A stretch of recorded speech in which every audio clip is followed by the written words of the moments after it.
Per Tesla has started rolling out full self-driving supervised v12.4.1 to select customers. This version removes the steering wheel nag, a common complaint among users.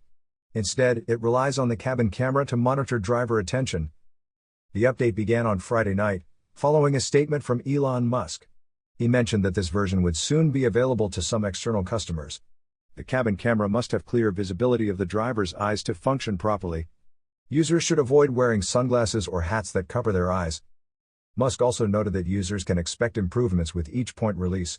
He highlighted that the new version includes numerous changes and could even be called FSD v13.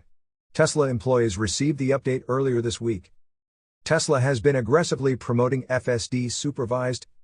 They recently offered free 1-month trials and mandatory test drives for new customers. Tesla plans to unveil its Robotaxi platform in August. You are listening to UON News.